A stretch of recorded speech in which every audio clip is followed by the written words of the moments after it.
If you want to go offshore, if you're into some nefarious activity, if you want to, I think it's less nefarious than it's ever been. So. Probably. But anyways, we'll talk in hypotheticals. If there's odds on out there of will Taylor Swift and Travis Kelce still be a couple come week 1?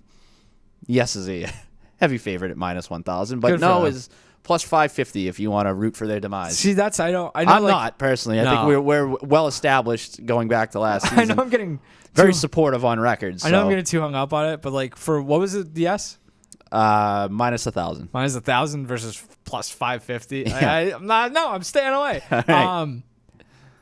No, I think this is if you want to get into the conspiracies. Like I could see the conspiracies now when you start talking about all the streaming options. These guys are just going to stay together because the Chiefs are involved in a lot of those games too. And all of a sudden, it's like, hey, can you go, get that Netflix subscription? She's probably going to have a Netflix movie or something or concert on Netflix at some point. Will be available too because she's got to spend her Christmas in Pittsburgh. The Taylor Swift Eras Tour, which is never-ending tour. It feels like. How long has this thing been going? It's like the Garth Brooks. It was on break from August to November, and then it sounds like that's when the tour ends, and then a new tour begins. Is the next era, the new era That's tour? what it should be, yeah. I don't know. This is like a 9-year tour. But yeah, so like she'll be around, and then there's it sounds like they'll be playing on Black Friday as well. So she's got a show in Toronto on November 23rd, and then doesn't play again until December 6th in Vancouver. So Taylor Swift's available. She'll be around. They're playing the Raiders on Black Friday, and then they play the Steelers on Christmas in Pittsburgh. The one other thing, so you mentioned Tom Brady. What's the deal with him? Like, how long is this going to be a long-term thing? Like, I know he has the 10-year contract. I just wrote last week we can stop talking about Tom Brady. So I'm going to try to bait you into it every week. He sucks at this. Like, it's not going to go well. I already think like the fact that he feels some what's the word? He's got regrets about the roast. Tells me he's just gonna. And the thing that he did with Strahan was not good. I think he's gonna be perfectly fine at this job, but I don't think he's gonna be as good as I thought he might have been based on what I saw from the roast. We were like so overanalyzing stupid stuff. Yeah, I think he'll just grow disinterested. I hope, and then they'll use. I mean, give me Greg Olsen back. I think that's probably the most likely scenario. Is he's back here in let's call it 3 years, and Tom Brady is playing out that contract, doing some other role, but not an in booth. Greg Olsen might get like the bag from Netflix or something though. So who knows? Or whatever other streaming service develops, comes on the scene. Up Hulu or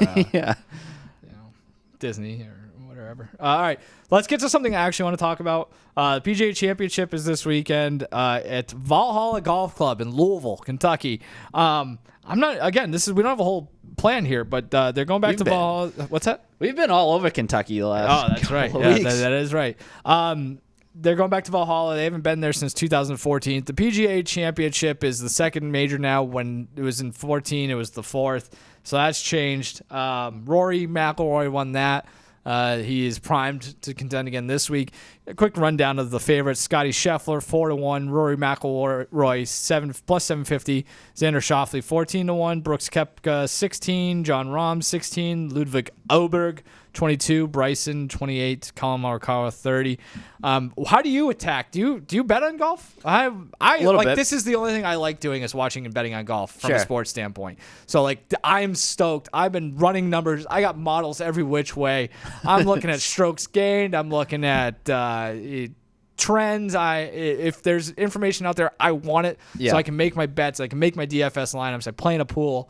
Are you going to watch the golf this weekend? Sure. Or are you just going to? Oh, okay. Yeah. Oh, interesting. But I'm more apt to if I jump in there and have a skin in the game, I'm more apt to do it after the cuts. Right. And I'll get in there on Saturday. Like I'll do like some sort of pool at the onset just to get in there in the ground floor. But then I'll see kind of where things stand heading into the weekend and then go from there. It's pretty sharp. I think golf's one of the best sports to bet on. I agree. Because I think whether you're betting, whether you're doing DFS, whether you're doing like the officefootballpool.com weekly thing or for the majors, or you're doing one and dones, like the information is all the same, right? You don't need to like, if you're trying to bet the props market or play DFS for the NFL, like you got to look at like target share and there's various, like, sure, there are factors for golf too, but like you've got a pretty good idea. Like this weekend, this place plays like a monster. 7,600 yards, par 71, tight fairways. You got to hit it long and you got to hit it straight. Like, so you've got a pretty good idea. And like the guy who you want to bet for a winner is probably going to be the same that you're going to want to bet in your pools and et cetera, et cetera. So it's a pretty standard thing, right? It's not very to mention like straightforward in that regard. The golf sweat is the best sweat. Like to have, so I put it out a bet this morning on Matt Fitzpatrick at 80-1. If that even comes close to getting home on Sunday, I'm sitting there like sweating bullets, throwing stuff around the living room. That's a great payoff. Right? Yeah. Like that's, so this is why it's so good from like a recreational standpoint is that you're just throwing darts. You're kind of, it's basically like having a long-term futures bet without having your money tied up for months on bingo. That. You know what I mean? That's why it's like if you want to take an outright winner, you look at the board and you're just like, for whatever reason, you formulate it in your head. You're like, that's the guy. Yeah. Like, and then you're off and running. Like the way I look at it is like my dad does it. Like my dad can wrap his head around, I'm taking a golfer this weekend. And it's like, okay, well, if he can figure it out, then anybody can figure it out. That is usually the litmus test for our. So, like, so it's just a very easy thing. Obviously, there's plenty more that you can get into, but just from a pure outright winner market, that's like I enjoy that.